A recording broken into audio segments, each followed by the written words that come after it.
Kimetsu no Yaiba, atau yang biasa disebut dengan Demon Slayer. Seperti yang kita tahu, tanda pemburu iblis, memberikan kekuatan berkali-kali lipat, jika penggunanya bisa mengaktifkannya. Bagaimana jika Tokito Muichiro, salah satu pilar yang diakui Uzui sebagai jenius berbakat, bisa mengaktifkannya?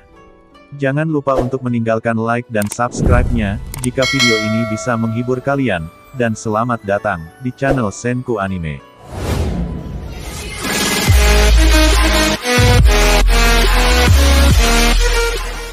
Setelah kematian dari Gyutaro, Tanjiro menuju desa pembuat pedang. Di sanalah dia bertemukan Roji Mitsuri, Hashira cinta yang lagi mandi. Namun bukan itu yang akan kita bahas saat ini, mandinya besok saja. Di desa pembuat pedang ini, terlihat Tokito Muichiro sedang debat dengan seorang anak kecil, memperebutkan sebuah kunci. Ini adalah kunci untuk mengaktifkan boneka tempur Yoriki Zeroshiki. Untuk latihan Tokito Muichiro, di sini diceritakan kalau Tokito Muichiro adalah keturunan asli dari pengguna nafas matahari. Scene berpindah di manga chapter 106, Tokito sedang bangunin Tanjiro yang lagi tidur. Mereka pun sempat berbincang sebentar, sampai kemudian, mereka merasa ada iblis yang mendekat. Yang membuat kagum Tokito dan Tanjiro, iblis ini pandai dalam menyembunyikan hawa keberadaan, sehingga terdeteksi sebagai manusia. Mereka nggak tahu pasti itu iblis bulan peringkat berapa, karena matanya sedang tertutup, tapi mereka yakin, kalau itu adalah iblis bulan atas. Tokito langsung menggunakan nafas kabut jurus keempat, melesat langsung ke depan, mencoba menebas iblis ini, tapi iblis ini melompat ke atap. Tanjiro pun langsung menggunakan nafas matahari, untuk menyerang iblis ini. Iblis ini terjatuh, lalu ditendang oleh Nezuko. Iblis ini pun terlempar ke arah Tokito, dan Tokito dengan sigap langsung bisa menebas leher iblis ini, sedangkan Tanjiro mengingatkan, agar tidak lengah terlebih dulu. Benar saja, setelah iblis ini terbelah, memunculkan bagian tubuh yang lain, seperti membawa sebuah daun, iblis ini pun menghempaskan Tokito dengan senjata daunnya. Dan jauh di dalam hutan desa pembuat pedang, Tokito berlari untuk segera kembali, tapi dia melihat seorang bocah kotetsu pembuat pedang, sedang diserang oleh monster ikan. Monster ikan ini hanya kaki tangannya saja, Tokito berniat meninggalkannya, tapi mengingat kata-kata Tanjiro, Tokito berubah pikiran untuk melawannya. Dan dengan satu serangan saja, dia berhasil mengalahkan kaki tangan iblis itu. Gak lama kemudian, datang penempa pedang bernama Kanamori, dia datang untuk memberi pedang milik Tokito. Mereka pun pergi menuju sebuah gubuk, untuk mengambil pedang milik Tokito. Di sana ada Haganezuka yang sedang mengasah pedang penemuan Tanjiro.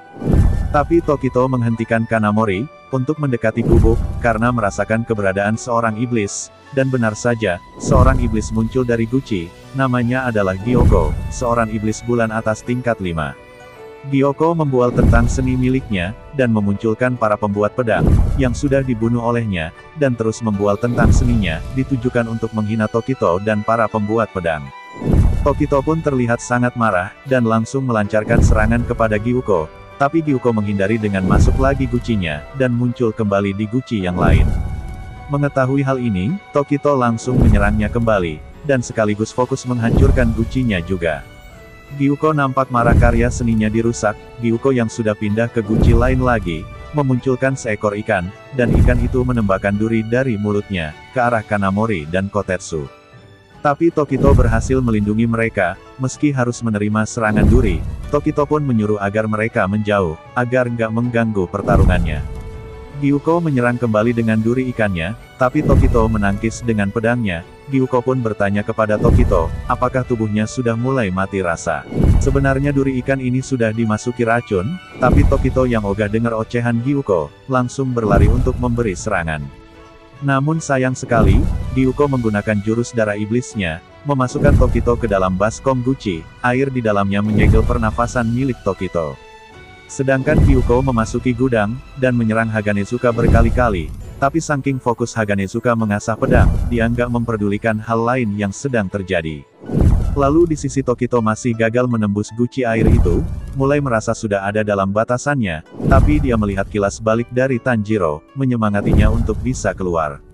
Awalnya Tokito merasa kalau semua itu percuma, karena nggak akan ada yang membantunya, sampai dia melihat Kotetsu yang kembali, dan berusaha menolongnya, meski menerima serangan dari iblis ikan. Tokito langsung bangkit kembali, dengan semangat untuk melindungi orang lain. Kini dia berhasil memecahkan guci air, dan keluar dari keadaan genting. Tokito pun langsung membunuh iblis ikan yang sedang menyerang Kotetsu, lalu meraihnya. Namun sayang sekali, Kotetsu kehilangan kata-katanya di sana.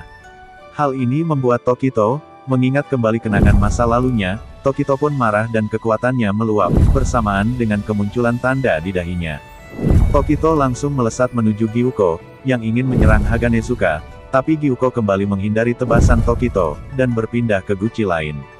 Tokito langsung kembali melancarkan serangan, tapi Gyuko mengeluarkan jurus darah iblisnya, yang disebut dengan Raka Guci Gurita. Menghasilkan tentakel gurita raksasa, yang menghancurkan gudang seketika. Di samping Haganezuka terlempar karena serangan itu, tapi masih melanjutkan mengasah pedang untuk Tanjiro. Sedangkan di sisi Tokito tertangkap tentakel gurita, Gyuko pun langsung bersiap meremas Tokito, tapi Tokito berhasil menebas tentakelnya, dan berterima kasih kepada Kanamori, berkat pedangnya telah diperbaiki. Namun Kanamori mengatakan, kalau hanya mengikuti arahan, dari pembuat pedang pertamanya saja, Tokito pun mengingat kembali hubungannya, dengan seorang pembuat pedang Tetsuido. Tokito langsung melesat dengan jurus lautan kabut, dan menebas semua tentakel Gyuko, tapi Gyuko lagi-lagi berhasil menghindari serangan Tokito. Gyuko terus ngoceh di atas sebuah ranting, menyombongkan dirinya, tapi tiba-tiba, setelah peringatan dari Tokito, leher Gyuko seakan tertebas, dan hampir terpotong. Tapi Gyuko menutup goresan dengan tangan mungilnya. Tokito pun langsung mengatakan, kalau tebasan selanjutnya akan mengakhirinya, karena Tokito nggak mau main-main, dengan permainan guci milik Gyuko. Tokito terus memprovokasi Gyuko, sampai pada akhirnya Gyuko marah, dan mengeluarkan ribuan ikan menyerang Tokito. Tapi Tokito menggunakan napas kabut jurus ketiga, dan mampu menghabisi semua ikan itu, bahkan sempat mendaratkan serangannya mengenai leher Gyuko. Kali ini Gyuko nggak menghindarinya, tapi melainkan berganti kulit, mulai menunjukkan sosok aslinya. Sisik tembus pandang miliknya, kali ini lebih keras daripada berlian. Sementara Tokito berhasil membuatnya jengkel lagi, dengan hanya terus diam sambil memandangnya, Gyuko pun langsung menyerang Tokito, mendaratkan pukulan di wajahnya. Tapi tiba-tiba, seketika Tokito menghilang, dan berpindah di tempat Gyuko sebelumnya. Pertempuran sengit antara Tokito dan Gyuko pun dimulai. Tokito hendak melancarkan serangan kepada Gyuko, namun gerakan darah iblis Gyuko, membuatnya bisa sangat cepat, dalam berpindah tempat. Akhir Gyuko mendaratkan serangannya dari belakang Tokito, sedangkan Tokito, langsung menggunakan napas kabut jurus ketujuh, menciptakan sebuah ilusi kabut. Tapi Gyuko segera menyadari tubuh aslinya, dan langsung menyerangnya kembali. Tapi sayang sekali, semua itu masih fana. Gyuko mulai memperhatikan sekelilingnya, yang mulai nampak dikelilingi oleh kabut. Dari belakang Tokito memunculkan dirinya. Dan pada saat Gyuko menyerangnya, Tokito kembali menghilang. Kejadian terulang hingga 3 kali. Sampai tiba-tiba, saat Gyuko bingung dengan apa yang terjadi, Tokito seakan berada di belakang Gyuko, seakan menunjukkan posisi telah mengayunkan pedang. Sedangkan di sisi Gyuko bingung, sejak kapan dunia mulai terasa terbalik. Kepala Gyuko pun terpotong oleh Tokito, dengan jurus ketujuh bernama kabut tipis.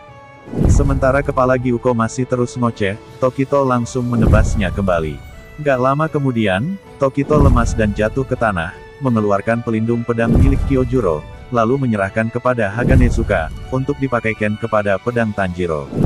Dan seperti itulah gambaran, jalannya pertarungan Tokito melawan Gyuko. Video ini hanya menggambarkan jalannya cerita. Jika kalian ingin mencari animasi HD, kalian bisa menunggu sampai episode di animenya rilis. Dan mungkin cukup sekian untuk pembahasan kali ini, kita akan lanjutkan ceritanya di video berikutnya.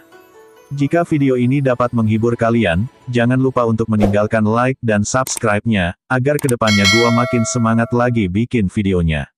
Dan jika ada salah kata selama pembahasan mohon dimaafin, dan gua, Senku Anime, pamit nidurin diri, lalu biarin Mamang Diablo yang nutup videonya. 久しぶりの現世です。せいぜい楽しむとしましょうか。